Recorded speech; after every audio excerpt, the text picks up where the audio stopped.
emision mundësohet nga ISP Broadcast. Mirëmbrëma, kudo që na ndiqni të nderuar shikues, në Kosovë sot qëndroi i dërguari i Bashkimit Evropian për dialogun Kosovë-Serbi Petar Sorensen në kuadrën e interesimit mbase ordiner të vendit të punës që të shoh se si qëndron situata politikisht në Kosovë dihet qartë realisht nga rezultati i zgjedhjeve, fitues është zoti Kurti dhe në këto takime që pati me zonin Osmani, presidentin dhe zotin Kurti, ai inkurajoi Kosovën që të mos humbë fare, të vijoj këtë proces dialogut pa humbur kohë në mënyrë që zbatohen marrëveshjet që janë arritur në Bruksel me 27 shkurt viti 2023 dhe aneksi zbatimit në orën 18 mars të po këtij viti.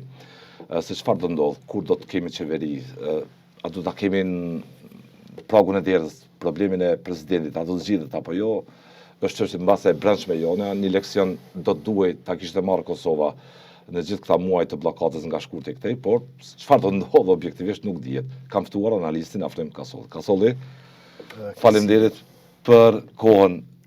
Thash një vizitë ordinere, është në vendin e tij të punës, por duket që Kosova është pa institucione, dihet fituesi i qartë, por mesazhi është po i njëjti i Bashkimit Evropian, që formon institucionet, ju pret dialogut vjen në Bruksel në mënyrë që vazhdohet me normalizimin e plot të marrëdhënieve midis dy vendeve. Një proces mjaft kompleks në kohën kur BE duket me rol ndoshta të dobësuar edhe për shkak zhvillimeve globale.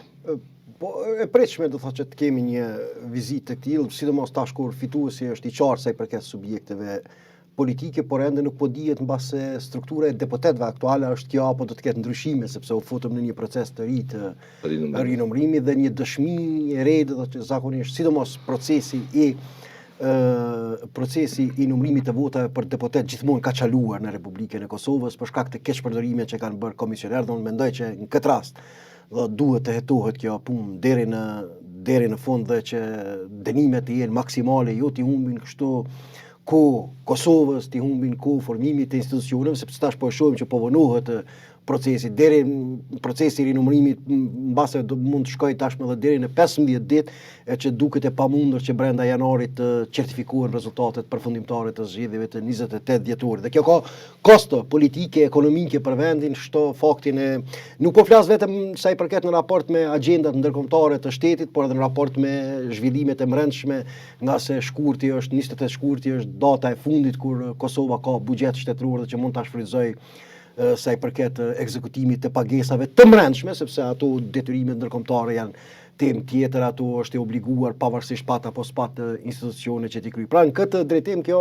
është një goditje e madhe që i ka ndodhur demokracisë nga ky proces i manipulimit të votave të brendshme dhe që është fatkeqe, është ditur gjithmonë, është thënë vazhdimisht që abuzimet e këtilla ndodhin që komisionerët manipulojnë me renditjen e deputetëve, por asnjëherë nuk e marrë masa serioze në mënyrë që t'i jepet fund këtyre praktikave kriminale t'i quajmë, lirisht që e dhënojnë vullnetin e qytetarëve të Kosovës, sepse dhënimi i vullnetit të qytetarëve të Kosovës nuk është vetëm me ndryshimin e renditjes së subjekteve politike, por edhe për ata se cilët duhet të jenë përfaqësues në kuadër të listave zgjedhore.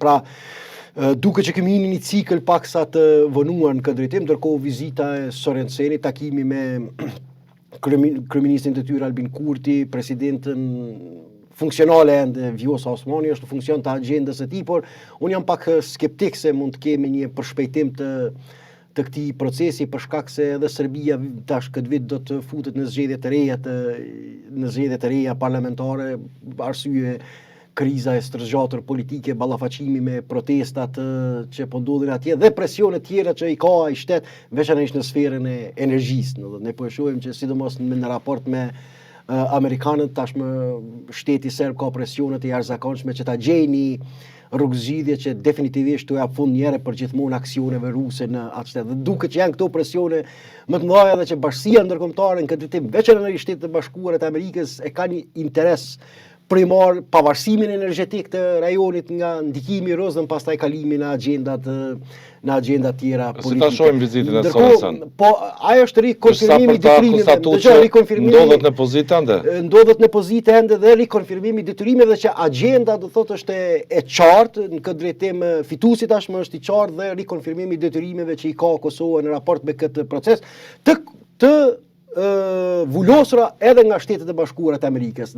Dallimi i kësaj vizite në raport me vizitat tjera paraprakë është se tash detyrimi i Kosovës në sa i përket obligimeve ndërkombëtare të dakorduara në marrëveshjen e Brukselit dhe aneksit të Ohrit ka vulën e dy këtyre prej entiteteve gjeopolitike, por në njëjtën kohë Bashkimi Evropian paralelisht nëse ka unitet sa i përket se ka unitet transatlantik në raport me Kosovën sa i përket këtyre çështjeve, po shihet që gjithnjë më tepër po thellohen fërkimet e përçarjet mbi fatin e Grenlandës me SBA. Dhe unë mendoj që kjo është kryetema kryesore e kryetema e Bashkimit Evropian e Brukselit e vendeve anëtare në raport me këto zhvillime dhe dy prej shteteve kryesore do thotë që janë mbartëse nga mbi cilët janë ndërtuar sepse ka qenë plani franko-gjerman, dy prej shteteve kryesore, Franca dhe Gjermania, shihet që ende nuk janë shumë të fokusuara në raport me Ballkanin Perëndimor për shkak të peshës së këtyre zhvillimeve tjera makro-globale. Në gjithë kohë edhe kur ishin të përfshira, me që patën impenim shumë u arritën rreth 40 marrëveshje tani me këto të kurtit që pranojnë në Bruksel në orë. Po të nga viti 2011 e këtej ka solli. Mirë, pa ajo që është e qartë, do thotë ajo që është e qartë, ajo që është e qartë, që duhet të thuhet pa ekuivoke, Kosova mund të ketë përfitim në kohë ndoshta në raport me këto detyrime, por vështirë që t'ju ik një herë përgjithmonë. Pra thotë në një farë mënyre e din autoritetet politike të Kosovës, shteti i Kosovës e din çka e pret në tavolinë, kurdo që do të ketë një hiperaktivizim më të madh të Bashkimit Evropian me këtë temë, do thotë këtu nuk kam ekuivoke, nuk kam mundësi për driblime, për bler kohë, për të ikur këtyre detyrimeve. Pra kjo është pak a shumë faza në të cilën ndodhet procesi i dialogut, mirë po aktualisht për shkak të temave, makrotemave tjera unë nuk pres ndonjë presion shumë të madh për shpejtim të kësaj agjende, ndonjë presion shumë të madh. Shto dhe fakim bilum para 2-3 dite e pata edhe me një vështrim, është interesant rënja dhe isha kritik ndaj qasjes së Bashkimit Evropian në raport me regjimin serb në fuqi. Është interesant se do thotë ne duhet ta themi që procesi i antarësimit, procesi i parafrimit apo rruga e integrimeve euroatlantike kalon edhe nga zbatimi i këtyre detyrimeve ndërkombëtare që kanë marrë si Kosova dhe Serbia. Mirë po tashmë mbështetja publike, popullore në Serbi në raport me integrimin evropian ka rënë deri në 30%. Para 15 vjetë e njëjta ka qenë 70%, ndërkohë aktualisht është në 30% dhe këtu mendoj që ka qenë edhe një qasje e gabuar e BE-s duke qenë tolerant ndaj Aleksandar Vučićit, sepse ky euroskepticizëm i shoqërisë serbe nuk ka ndodhur pa ndikimin dhe pa lojrat politike të Aleksandar Vučićit. Pra duke i toleru lojrat e tij të dyfishta, rezultati është degradues. Prandaj ka solli po them. Dhe përfshirja si interes kombëtar i SBA-s i gjithë Ballkanit Perëndimor në ligjin për mbrojtjen kombëtare që në shkroi vetë presidenti Trump. A e forcon kjo përfshirje, ky ligj direkt edhe rolin e BE-s, sepse në raport me Ballkanin, me integrimit evropian me NATO-n, sa i përket Ballkanit Perëndimor, BE dhe SBA kanë mendim të njëjtë. Për zhvillime tjera, natyrisht që kanë raport ankthi BE-ja me zhvillime që po ndodhin me Grenlandën e kështu me radhë, por a e bën më të fortë BE-n ky ligj i mbrojtjes kombëtare amerikane? Nuk ka diskutim, mirë po pa të kalu këto hendeqe në tema më të mëdha ndërkombëtare, është vështirë që kjo temë, tema e Ballkanit Perëndimor të vjen në renditje, sepse është iluzion që të pritet që BE-ja dhe Bashkimi Evropian dhe Washingtoni të flasin tashmë, ta konsiderojnë këtë si kryetemë të diplomacisë së tyre, një kohë kur përballen me një humner tjetër në disa tema shumë të rëndësishme gjeopolitike. Kjo është arsyeja pse thash unë jam skeptik që mund të pritet një angazhim ekstra i Bashkimit Evropian dhe i përgjithësi i bashkësisë ndërkombëtare në drejtim të normalizimit të marrëdhënieve Kosovë-Serbi, të zbatimit të detyrimeve, sepse janë qarta detyrime. Duke që marrëveshje mos ka vetëm zbatimi kësaj. Nuk ka absolutisht, janë qarta detyrime që i kanë marrë të dy palët. E para, do thot, për shkak të temave të sipërcekur dhe tjetra që në Serbi pritet do thot ketë zgjedhje të reja parlamentare dhe nuk duket që ka indicje që shumë shpejt apo në një kohë para se të vim deri te zgjedhjet parlamentare të ekzistojë një presion i jashtëzakonshëm diplomatik për të detyruar dy palët që me automatizëm të futen në proces të zbatimit. Mesazhi është i qartë Kasolli, siç e tha. Si nga BE dhe SBA, i fortë, i njëjtë. Absolutisht, si Kosova, si Serbia nuk mund të ikën detyrimeve që kanë marrë në Bruxelles Nord për normalizim të marrëdhënieve, rrjedhimisht me një proces që tha vetë Trump në ligjin për siguri kombëtare për njohje reciproke. Ky proces si për Kosovën dhe për Serbinë, kushdo që drejton politikisht këto vende mbetet i qartë sa i përket detyrimeve që kanë.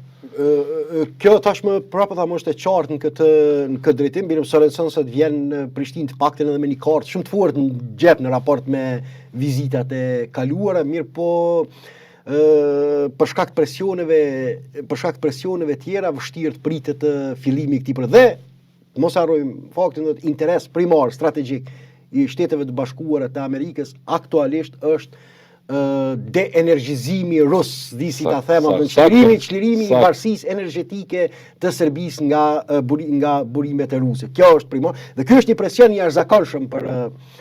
presion i jashtëzakonshëm për regjimin në pushtet në Serbi, dhe për Aleksandar Vučićin, dhe unë mund të pres që mund të ketë një tolerancë nga bashkësia ndërkombëtare në raportet me Kosovën për momentin, jo vazhdimisht, mirë po për momentin që të ketë një tolerancë që aktualisht ai të zgjidh këto detyrime që janë interes primar i Shteteve të Bashkuara të Amerikës. E këto është fati i Kosovës në këtë drejtim. Mirë po Kosova nuk duhet rrihet bëj sehir për shkak se Serbia ndodhet në këtë presion diplomatik, do thot ta marr këtë me komoditet se me kollajlëk ta marr me komoditet se nuk do t'i vijë rendit përballet me presione të këtilla. Është vetëm iluzion i momentit se nuk do të përballet, nga se nuk ka katika as Kosovas në raport me detyrimet që ai ka. Mirë, po agjenda primare është se si të kufizohet ndikimi energjetik rus në rajon. Këtu do të jenë të fokusuara potenciale diplomatike amerikane dhe kineze, mirëmi vesh,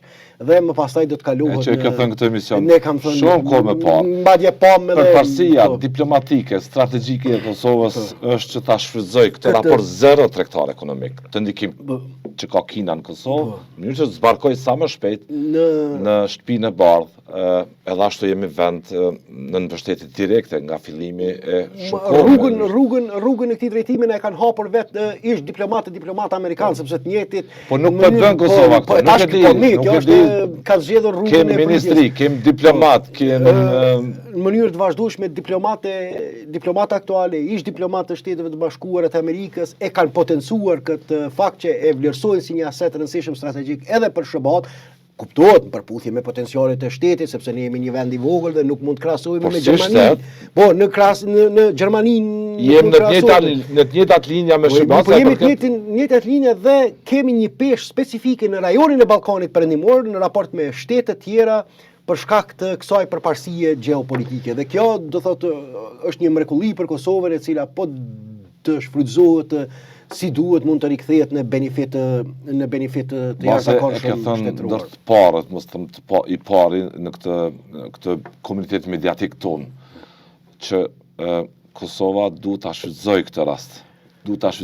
Ka muaj ka solli askush edhe një deklaratë të vetme nuk e ka bërë nga komuniteti politikanëve, qoftë ata në pushtet apo në opozitë. Dëgjoj Redun, duket e habitshme ka solli. Këto që i kam thënë, do thotë normal nuk janë out of the blue nga unë. Senati atje siç e ka. Po nuk janë, do thotë që më kanë ardhur kështu vetëm vetvetiu, mirë po do thotë këto i kam parë duke i lexuar dhe duke i ndëgjuar me vëmendje shqetësimet dhe orientimet e shteteve strategjike të Shteteve të Bashkuara të Amerikës, dhe nëse ata si paradigmë kryesore diplomatike i kanë vendosur këto, po e zon 2-3 pika, atëherë vendet e vogla si Kosova e tjerë, nëse dëshirojnë ta ruajnë partneritetin me SBA, duhet ta kenë parasysh që orientimin e tyre gjeopolitik ta orientojnë konform këtyre prioriteteve strategjike të Washingtonit. Dhe ka qenë mbase e lezueshme, e gatshme në tavolinë qasja kur shumica e diplomatëve e kanë potencuar që Kosova duhet ta shfrytëzojnë këtë rast, sepse për SBA sot ekzistojnë 3 armiq gjeopolitik, ata e 1 Kina, 2 Kina dhe 3 Kina. Do ta kemi këtë qartë në këtë drejtim, kështu në kuptimin që e minon interesin amerikan. Ta tre, e para është Kina, e dyta është Kina dhe e treta është Kina. Vetëm Kina në këtë drejtim, dhe gjitha lëvizjet që po bëhen në planin ndërkombëtar janë në funksion të sigurimit të interesave amerikane për të kufizuar potencialet e Kinës. Dhe ato që i kemi bashkëbiseduar, mos i përsërisim në Amerikën Latine. Kemi diplomat, kemi Washington, kemi kudo. Në Amerikën Latine që po i kanë dëgjuar janë investime të jashtëzakonshme strategjike amerikane për ta çliruar atë zonë nga ndikimi nga interesat e kineze. Edhe në lindjet mesme këto që po ndodhin sot, do thotë nëse po e zon mbase kjo do të jetë ndrojtje nga kjo klasë politikës dhe mos nga zoti Kurti që ta dinamizoj, të bëj përpjekje të rvatë të dinamizoj këtë komunikim që të shkojnë në shtëpinë e bardhë. Ashini ndrojtje angth më shumë situatë që po rrin gjendje latente që në pritje se çdo ndodh. Ç'po më sjellin ç'lajme po më vijnë nga miqtë e tjera. Ashtu një vallë ndrojtje, një vallë ngërçi. Dëgjoj, zoti Kurti jam i bindur që mbase e din çfarë detyrime ka dhe nuk mund t'i shmanget këtyre obligimeve. Ajo që unë besoj që është kalkulimi i tij strategjik është se si ti harmonizoj si qasjen e tij të brendshme elektorale në raport me këto detyrime ndërkombëtare që ka marrë. Nuk janë të lehta. Nuk janë të lehta. Kjo është sfida kryesore me cilën sot ballafaqohet Albin Kurti, sepse Kurti aktualisht nuk ka kundërshtar tjerë politik. Ai kundërshtarin më të madh ka vetveten. Këtë sfida politike që ati duhet ta tejkaloj është tejkalimi i Albin Kurti. Se si ti harmonizoj Albin Kurtin ndërkombëtar me Albin Kurtin e militantëve të tij politik. Këtë ka sfidë. Si ta nxjerr këtë bilanc? Si ta nxjerr këtë bilanc? Do të ati duhet të navigojë ndërmjet këtyre dy shtysave kryesore, se si ti kënaq SBA-t dhe ta kënaq ku i diun ata që jo shfaqet si figura e vetme heroike që e ka prodhuar kombi shqiptar vitet e fundit, që po jep kuptim po e jetëson më në fund ëndrrën për një sovranitet të plot. Ndëgjore, ne po më para... Ai që firmos paqen edhe mund të hyjë në... Po mund të hyjë, po tash ndëgjoj, si mund të hyjë edhe se cilat janë problemi ose cilat janë kalkulimet e tij. Dhe ajo që unë shoh, do thotë, si përpjekje të jashtëzakonshme të Kurtit, që do të investoj gjatë ditëve në vim, jo që të të refuzoj detyrimet që i ka marrë, por të bëj të pamundurën që tashmë zbatimi këtyre të shihet edhe si interes për Kosovën, nga se më në fund veriu u çlirua nga ndikimi serb, u çlirua nga strukturat kriminale, u vendos rendi sovraniteti dhe ligjshmëria, dhe tash bashkësia e komunave i shërben Kosovës dhe jo si Zajednica i shërben interesave të integrimit të serbëve brenda institucioneve të Kosovës, e jo si në të kaluarën kur Radojqiqi ishte fuqia kryesore politike atje. Ky entitet ka pasur rrezik të degenerojë në mekanizëm të shkputjes së serbëve nga institucionet e Kosovës. Do të jetë jo lehtë mbasi dita kur ai do të duhej ta nxjerrte aktin në qeveri për ta dërguar në gjykatë kushtetuese. Po ndëgjoj, kjo e tejkalon këtë. Problemin kryesor ka si ta krijojë justifikimin politik. Si Si bindet veriu, tash kuptim shtetit Kosovës. Bashkësia e komunave nuk është më rrezik për Kosovën. Për këtë opozitë ai mund të thotë çfarë të doj thu. Ndëgjoj, nuk e ka problemin me këtë. Ne ata janë rreshtuar bashkë me Kurtin edhe në takime sekrete në Zvicër e tjerë. Edhe kjo opozitë nuk prodhon alternativë politike ndaj Kurtit raport me temën e dialogut. Sepse mënyra se si janë sjell këta është e qartë. Ajo që ati duhet, do thotë, politikisht e elektoralisht është se si bashkësia e komunave të fillon të shihet nga mbështetësit e tij si diçka e domosdoshme për Kosovën. Se kjo tash i kontribon mirëqenies së serbëve dhe integrimit të tyre brenda sistemit juridik dhe kushtetues të Kosovës.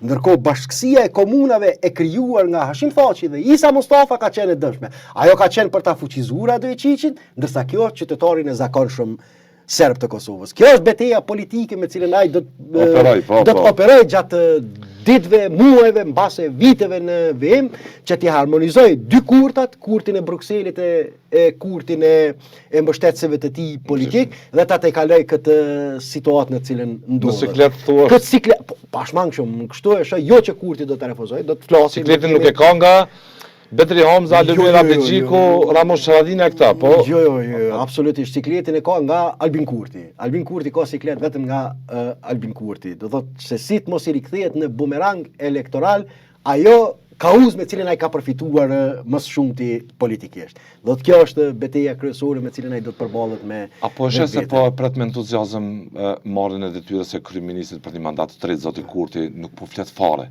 Kujt nuk i ka thënë se i ke të garantuara votat për president. Dhe shohim zonin Osmani ande të gravitu në për rrjetet sociale me një fushat për domosdoshmërinë e rizgjedhjes së saj edhe për një mandat në krye.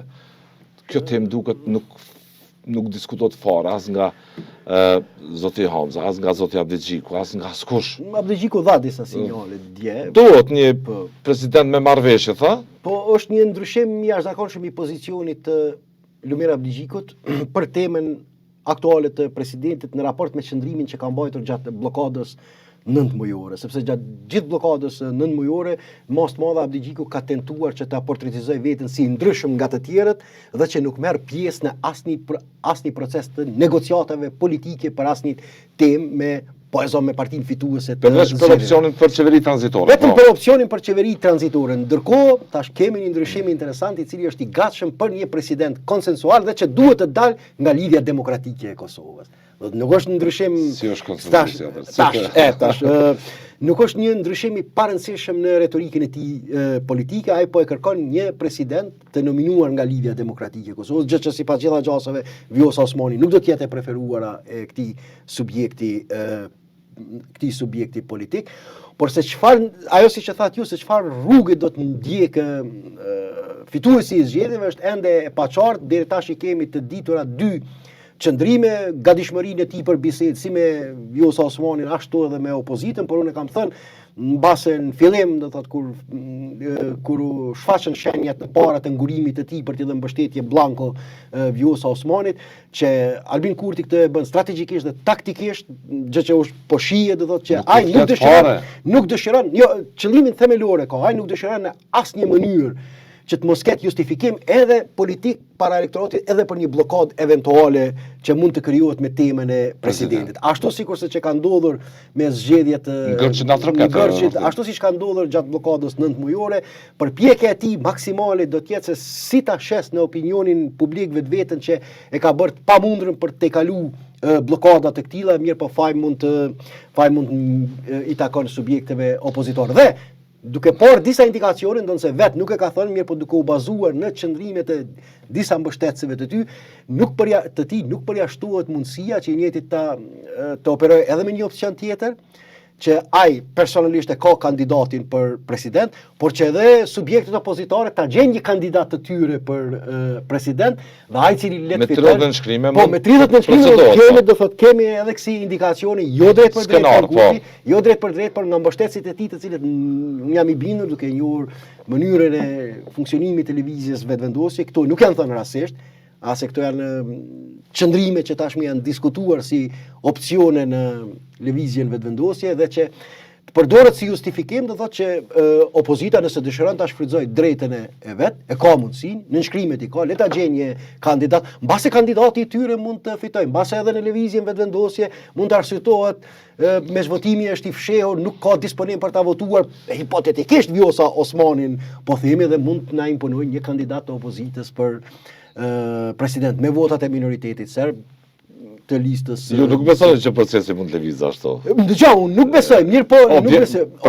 Unë po flas vetëm për justifikime, politike që do të përdoren në raport me këtë blokadë eventuale që mund të krijohet. Nëse na Kasulli, lutem që nuk është në ditët më të mira absolutisht për shkak të një rezultati tepër të dobët në këto zgjedhje. Me gjithë ambicien që kishte zoti Abdixhiku, që në kryet herës kur erdhi në kryet të LDK-s, në shkurt pati tjetër rezultat të vitit kaluar dhe duket që në LDK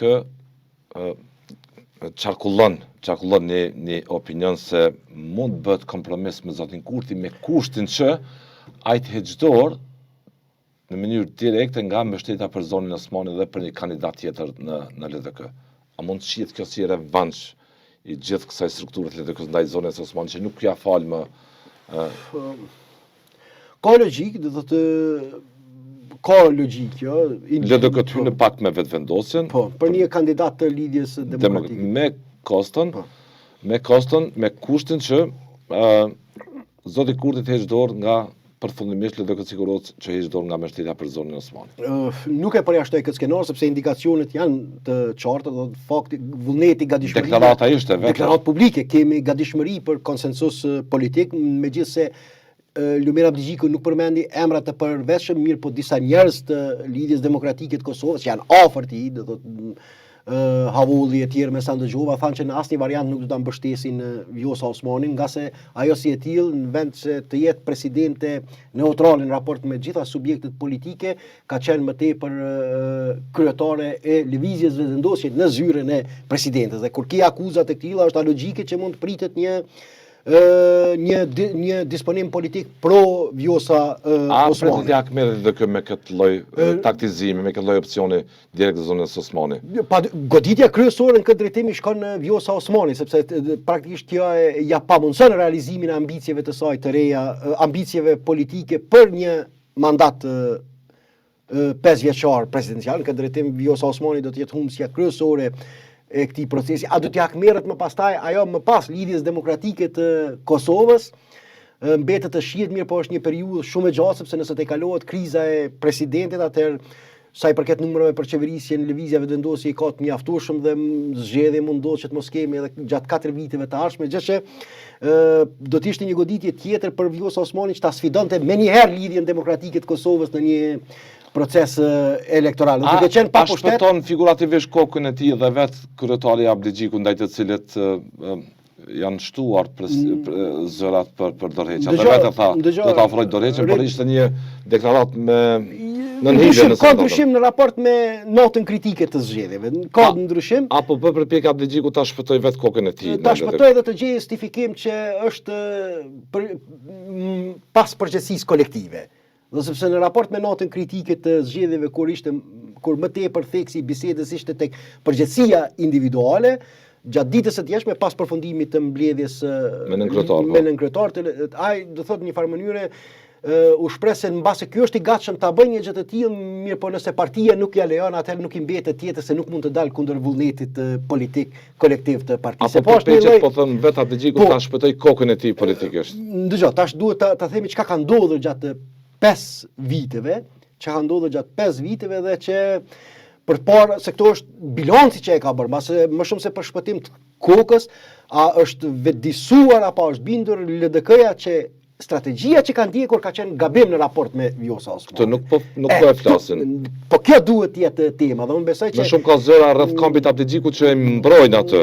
Nga zërat në rritje që kërkojnë dorëheqjen e tij të parevokueshme. Sepse pa qëndrimin e sallë të lidhjes demokratike të Kosovës para 5 viteve që po i bie tash, Vjosa Osmani nuk do të mund të bëhej presidente. E para, ky subjekt politik ja ka dhënë mbështetjen blanko Vjosa Osmanit, po ashtu me disa gabime të qëllimshme apo të paqëllimshme. Tash nuk po them sepse kanë mbetur të paverifikuara e të pagjykuara nga institucionet kompetente kushtetuese. Po të mos ishte mbështetja që i është ofruar e heshtur nga lidhja demokratike e Kosovës, Vjosa Osmani do të përfundonte si shkelëse e rendit kushtetues nga gjykata kushtetuese. Këtë drejtim ka qenë kjo mbështetje, ne duhet ta themi hapër, ka qenë kjo mbështetje dhe ky amnistim i vazhdueshëm politik për ato sjellje të cilat kanë shkuar vetëm në favor të Albin Kurtit. Çka ka përfituar lidhja demokratike e Kosovës nga shkarkimi i Valdete Dakës, nga mosemrimi Çka ka përfituar LDK-ja nga shkarkimi i Valdete Dakës, mosemrimi i prokurorit, caktimi i datës së zgjedhjeve me 28 dhjetor sipas preferencave të lëvizjes vetëvendosje. Cilat kanë qenë përfitimet kolektive të këtij subjekti? Politikisht jo. Asgjë. Edhe unë tash këtu është se po tham nuk po duhet të lëshohem me heqje koka apo mbrojtje koka, po figurativisht Po tham, mbase jam I bindur që këtë subjekt është duke u bërë një bilans I poqës së rreshme politike që e ka krijuar kjo parti, konjunktura drejtuese e saj me Vjosa Osmanin dhe që I është rikthyer në bumerang ku sot LDK-ja ndodhet në pozicionin më të palakmueshëm. Po që kishte prirë vetë Abdixhiku për afërsi me këto dy figura, kjo nuk do të koment. Nuk diskutohet. Kishte këtë lloj afërsie edhe me zotin Kurti, edhe me zonën Osman. Tash jam unë I bindur që Lumir Abdixhiku brenda subjektit politik I nënshtrohet një lloj kritike. Nëse nuk kam informata të drejt për drejta, por është logjike si në jetën e përditshme që të bëhet një lloj analize se ky investim çfarë rezultate prodhoi, çfarë rezultate dhe ai duhet përgjigjet në këto pyetje dhe do ta shohin që bilanci është jashtëzakonisht ekstremisht negativ për këtë subjekt politik. Kurse që ndoqi nuk ka rezultat politik për LDK-n. Nuk ka rezultati politik, amnistimi I Vjosa Osmanit, mbrojtja blanko e saj, vetëm nga kalkulimi për kriju një paqe të rreshme publike që të mos ballafaqohen në teatrin politik me të, nuk është se dha rezultate. Unë jam I bindur që mbase edhe nuk mund humb diçka më shumë lidhja demokratike e Kosovës. Figurat që kanë angazhim gjatë në LDK nuk është që kanë dalur në media, më shumë shohim zëra që mbështesin zotin Abdixhiku. Tani duke thënë që nuk do ta relativizuar, duke thënë që humbja nuk është vetëm rezultati I tij, por e strukturës. Por edhe të njëjtit duke qenë mjaft kritik ndaj Vjosa Osmanit dhe që nuk do t'i japin më mbështetje. Edhe në këtë drejtim unë besoj që ky vlerësim I ri në këtë subjekt politik ka ardhur si pasojë e këtij vlerësimi, e këtij kalkulimi që është bërë për këtë investim të gabuar politik. Po duket që I goditur është nga ky rezultat direkt vetë Abdixhiku. Është rezultat. Ndëgjoj, mund bëj driblime. E mund gjej lële justifikime, mirë po për të njëjtin rezultat. Kishte shkuar në shpe Abdullah Hoti. Dhe Abdixhiku e kishte marrë drejtimin I LDK-s për shkak të njëjtit rezultat në cilën Abdullah Hoti e kishte. Dhe tash kemi të njëjtin rezultat. Dhe mos harro, cila është arsyeja pse Abdullah Hoti e ka pru lidhjen demokratike të Kosovës në atë rezultat. Një kauzë rëndësishme shtetërore. Abdullah Hoti ka dëmtuar ndoshta elektoralisht PDK-n, por e ka mbrojtur shtetin e Kosovës. E ka shmong një përplasje që ka mund të jetë fatale sa I përket të ardhmës shtetërore. Ne e dim për shkak të marrëveshjes së Washingtonit. Me 4 shtator 2020. Me 4 shtator, për shkak të marrëveshjes së Washingtonit. Ndërkohë Lumir Abdixhiku nuk nuk e ka asnjë aset tektil politik dhe diplomatik që do të mund ta justifikonte rezultatin elektoral për shkak se kjo bë për hir të një kauze më të madhe. Dhe ka figurativisht kokën Abdullah Hotit për rezultatin. Pse e shmongi një marrëveshje pse e shmongi një tension me Shtetet e Bashkuara të Amerikës në raport me një marrëveshje që unë konsideroj që është ndër më të mira që është arritur deri tash në procesin e dialogimit ndërmjet Kosovës dhe Serbisë. Okej, kjo është opinioni im personal, se çdo njeri mund të ketë vlerësime të. Po të ju kërkua koka për shkak të rrugës së partneritetit me SHBA. Për shkak të rrugës së partneritetit me SHBA. Kjo është arsyeja pse tani standardet e njëjta duhet të ato. Unë prapë tham, ai mund gjej justifikime, mund të bëj driblime, mund përdor lloj skema që un kam vullnet po partia nuk po më lejon e tjera. Janë çështje të brendshme të këtij subjekti politik, se si ata do ta gjejnë rrugëzgjidhjen e tyre në këtë situatë palakmueshme në cilën ndodhen, është çështje e tyre, mirë po standardi mbi cilin LDK-ja e ka aplikuar, e ka vendosur vet, sot e godet Lumir Abdixhiku. Nëse ky nuk ka vullnet për të qëndruar konsekuent këtij parimi, është çështje e tyre, nëse subjekti politik pajtohen me këtë, është çështje e tyre. Po trashëgimia na jep këto fakte dhe ajo që është më e rëndësishme për shkak të klimës populiste politike që u kriju në Kosovë në vitin 2021 kundër marrëveshjes së Washingtonit u godit lidhja demokratike e Kosovës, ndërkohë sot për cilën arsye.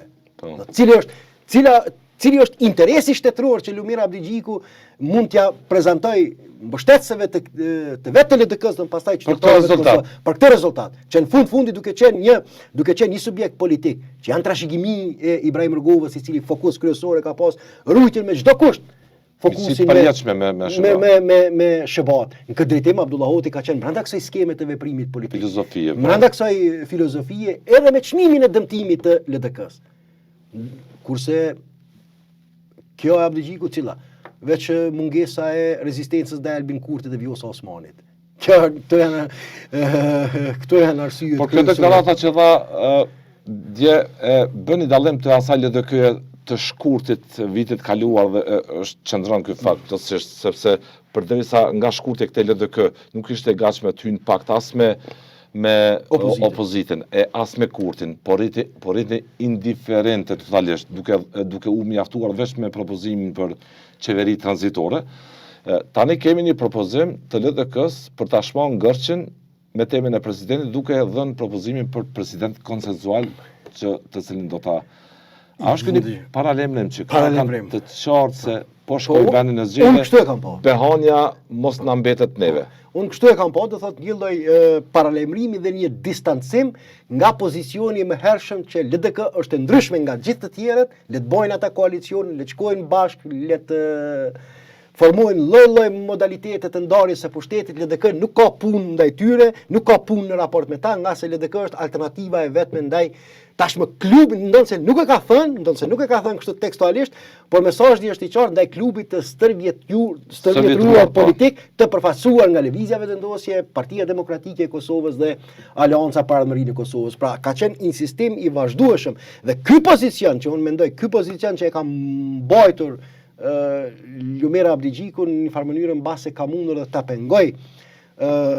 të t'i pengoj subjektet opozitare që ta ndërtojnë një alternativë në raport, ta ndërtojnë një alternativë në raport me dëshira e tij për të qenë i veçuar dhe i ndryshëm nga të tjerët, për të krijuar atë lloj percepcioni për vetveten se ky është e ardhmja që nuk dëshiron më të ndotet me të kaluarën, dëshiron të çlirohet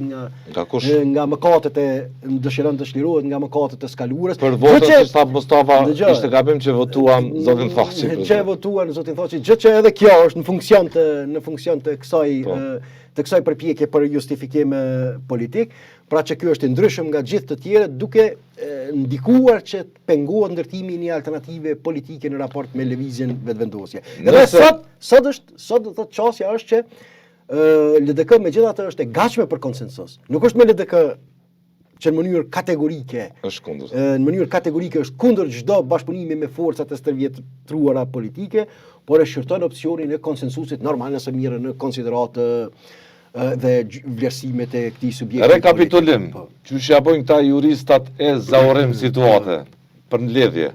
Nëse Hoti i solli LDK-s atë rezultat të dobët të vitit 2021 për shkakun që nuk pranoi të hyjë në kurthët në atë kohë të kurthit, shumë të rrezikshme, që të mos e çoj Kosovën në Washington, shkoi vetë në Washington dhe dihet arsyeja e asaj fushate të madhe kundër LDK-s dhe pata atë rezultat. Por Kosova fitoi, apo? Atje në Washington me zotin Trump mandatin e parë. Tani për çka ta mbajmë mend zotin Abdigjiku? Kjo është që unë besoj që për këtë rezultat e top, nëse rezultati 13% i Hotit dhe rezultati 13% i Abdigjikut. Kjo është tema me cilën duhet të përballet. Prapë tham, unë nuk duhet të tingëlloj sikur dëshiroj t'u imponoj gjykimin tim politik këtij subjekti në raport me këtë temë. Mirë, po është normale që kur të krahasohen këto dy rezultate, elektorati, strukturat e këtij subjekti politik duhet të ballafaqohen me arsyet pse i prodhuan këto dy pasoja identike, por për arsye të ndryshme. Për arsye, kjo është tema Kosova fitoi, LDK humbi, vet Hoti shkoi nga opozita. Madje dhe kontributet të rthort në atë rezultat të dobët të LDK-s kishte dhënë edhe Lumera Abdigjiku. Nuk u bë ministër. Jo vetëm që nuk u bë ministër i qeverisë Hoti. Po ka qenë i heshtër plotësisht i strukur totalisht në raport me për të kundërshtuar, jo vetëm me marrëveshjen, po për të kundërshtuar atë fushat të jashtëzakonshme e të mirë organizuar nga Lëvizja Vetëvendosje dhe Vjosa Osmani kundër marrëveshjes. Duke thënë se nuk shkojnë në Washington. Çka bën sot Vjosa Osmani? Por përgatitjen e TUE-s mbi çfarë teatrin e Kosovës. Çka bën sot Vjosa Osmani? Deklaron që si ka ndalur 20 njohje, pa ofru asnjë dëshmi, ka ndalur mbi 20 çnjohje, pa ofru. Në këtë mënyrë, do thotë mënyrë spekulative, çdo njeri mund të themi. Edhe unë kam ndalur 30 çnjohje. Shihet që mund bëhet marak nëse nuk zgjidhet presidenti. Edhe unë kam ndalur 30 çnjohje. S'ofroj asnjë verifikim për këtë. Ajo që është evidente, e dokumentuar diplomatikisht, para marrëveshjes së Washingtonit, Fushata agresive e Serbisë për siguruar çnjohje për Kosovën ka qenë tejet aktive. Shumë Në mënyrë sistematike. Ku u ndalën çnjohjet e Kosovës? U ndalën në detyrimin e Serbisë me marrëveshjen e Washingtonit që të heqë dorë nga kjo fushatë agresive. Marrëveshje të cilën kjo e kishte kundërshtuar. Realisht, fenomeni i çnjohjeve i paprecedent për mua ndonë se juristët kanë vlerësim tjetër, por i paprecedent në marrëdhëniet ndërkombëtare, u ndal nga zotimet e procesi final është dhe tash ka ndodhi. Normalizimi i Kosovë-Serbi duhet përfundoj me njohjen e Kosovës nga ana Serbisë. Është të thënë qartë në strategjinë kombëtare, në ligj, për sigurinë kombëtare të SBA-ve. Kushdo që bën driblime, kushdo që sillet me modelin e levrekut në politikë, siç bëjnë këta politikanë në rajon, ka një fund që mund të hiqet nga tavolina si alat i kësaj hemisfere të rëndësishme për perëndimore e SBA-ve. Prandaj po them, po e shoh zonin Osmani tani ri sjell pamjen nga fushatat e saj, në West Point në SBA, përsëri me SBA. Na është kjo karta e fundit që po e përdor në raport me zotin Kurti, se unë jam dalja ko jo mund të shkoni, mund të zbarkoni në SBA, nëpërmjet meje mund të mirëmban raportet tuaja kritike me SBA e tjera. E ka thënë edhe herave tjera. Duket që është në merak zoti Osmani nëse nuk bëhet presidente. Dëgjoj, kjo e ka thënë në mënyrë edhe më eksplicite që ka qenë angazhimi i saj që i ka shpëtuar shumë njerëz nga fjala për shumë njerëz nën kuptohet për kënë, nëse s'ka përmend emra, nën kuptohet për kënë është nga sanksionimet e Shteteve të Bashkuara të Amerikës. Do të ka thënë në mënyrë të hapun, pa përmendur emra, por dihet, sepse nuk jemi unë dhe ti në atë lojë. Fjala është për Albin Kurtin, për ministrin e punëve të brendshme, ministrin mbase thuhet edhe të administratës publike.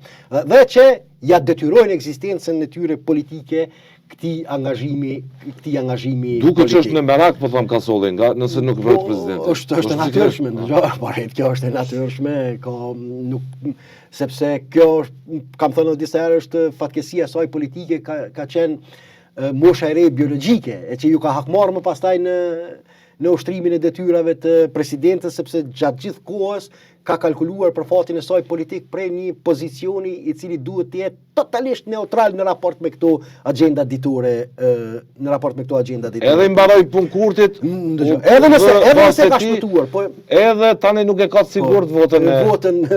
Cili bilanci politik është për to? Edhe kjo nuk ja qelloi, po thu. Po tash kjo është apo është sillur me atë trashëgiminë e saj të përvojës siç ka vepruar ndaj Sidiut, ndaj Mustafës, ndaj ato që kanë quar nëse ka ftoje, unë prapë dhe mbetet të shijet, ato që kanë quar në ftoje, unë mendoj janë dy, nëse mas të madhe, Vjosa Osmani ka qenë e ndëgjueshme politikisht në raport me pushtetin e Albin Kurti. Janë dy momente, kjo e para që unë ma ki bërgjë ekzistencën politike, diçka që zoti Kurti nuk ta falën këtë drejtim, ai mund të falë shumë çka, po jo kësi kualifikime publike, dhe tjetra shëndrimi i politikës jashtme të shtetit në kazino apo lojra bigjozja. Këto dy deklarata kryesisht, të cilat duhet të analizohen, siç e kanë thënë emisione mëhershme, në kontekst të kohës dhe të arsyeve pse janë përdorur. Sepse kanë qenë vlerësime totalisht të ndryshme.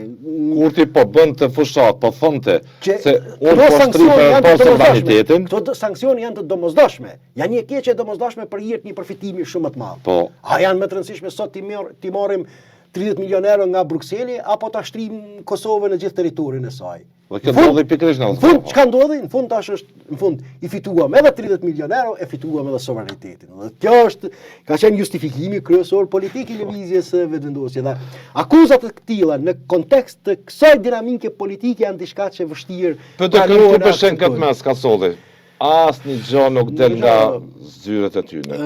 E vërtet, Partia Demokratike e Kosovës është në pritje, do thotë mbase për të improvizuar, për ta qetësuar pa konkthin e pritjes, do t'i mbajnë zgjedhjet e brendshme siç deklaruan, do thotë ky është reagimi i parë i këtij subjekti politik prej asaj për presidentin. As për presidentin. Ky është deklarimi për asnjë temë, ky është deklarimi veprimi i parë pas përfundimit të zgjedhjeve të 28 dhjetorit është se vetëm do t'i mbajnë zgjedhjet e brendshme në gjitha hallkat e subjektit politik. Por kuptohet Partia Demokratike e Kosovës është në pritje të asaj se çka mund të ndodhë në gjykatën speciale, sepse edhe Të gjitha ata që sot janë struktura drejtuese dinë janë vetëdijshëm që ky është potenciali maksimal i tyre elektoral. Madje nuk kanë shpresa se mund të bëjnë diçka më shumë në ringritjen e këtij subjekti politik pa ndonjë zhvillim pozitiv nga Haga. E tëra që sot duket që të jetë fokusi kryesor është se si të mirëmbahet kjo konjunkturë aktuale, se si të mirëmbahen këto raporte të forcave brenda këtij subjekti politik, që të menaxhohet gjendja në cilën ndodhet deri tek një zhvillim tjetër, deri tek një zhvillim dhe një vendim tjetër. Në këtë drejtim, mbase kjo është edhe arsyeja pse preferojnë të jenë pak më anash sa i përket këtyre temave tjera ditore, se çka do të ndodhë në atë proces të madh ndërkombëtar, ajo tash është temë tjetër, mbetet të shihet, por ajo do të ketë implikime të jashtëzakonshme për Partinë Demokratike të Kosovës në të dy variantet, në të dy format, secili do të jetë bilanci i saj, sepse një bilanc pozitiv do ta rienergjizonte këtë subjekt politik. Mbase kështu ka qenë edhe kalkulimi i vazhdueshëm, ndonë se juaj se kanë thënë hapur, por i tërthur që PDK në mënyrë të vazhdueshme gjitha shpresat që i ka pasur për zem të qeverisë Kurti, nuk është që struktura aktuale drejtuese kanë besuar se mund ta bëjnë një gjë të tillë. Ata shpresa e tyre ka qenë mbase ndonjë intervenim në stilin e kapjes së Maduros nga Shtetet e Bashkuara të Amerikës, gjithë shpresat i kanë pas aty, jo kështu drejt për drejt, mirë po në stilin e Maduros. Që punën do t'u kryejnë të tjerë. Dikush tjetër do t'u kryejnë, do të kjo ka qenë shpresa e tyre, ose eventualisht këta të mos bëjnë asgjë, mirë po me këtë qeverisjen e tij Kurti mund të ndikojë që të konsumohet dhe që duke qenë të njëjtit aty ku janë, duke menaxhuar vetëm strukturën, mund shihen si alternativë zëvendësuese për Kurti. Mirë po zgjedhjet e 28 dhjetorit i demantuan këto iluzione dhe këto pretendime, o pa që edhe përkundër një sistemi jo efikas të qeverisjes, përkundër problemeve që janë akumuluar në Kosovë, ajo nuk u reflektu në zgjedhjet, ajo nuk u reflektu në rezultatin zgjedhor, sepse si PDK-ja në këtë drejtim, ashtu edhe LDK-ja, por edhe pa përjashtuar dhe Leancën kanë dështuar tash, po dështojnë të përgjigjen një pyetje themelore që e kanë. Pse nuk qenë në gjendje, dhe cila është arsyeja pse nuk qenë në gjendje ta bindin opinionin që Kurti ishte bllokuesi kryesor i krizën cilën vendi u ka tandes për 9 muaj dhe lejuan që i njëjti nga bllokues të shihet si shpëtimtar i saj. Falenderoj për kohën. Ishte kënaqësi. Lutem.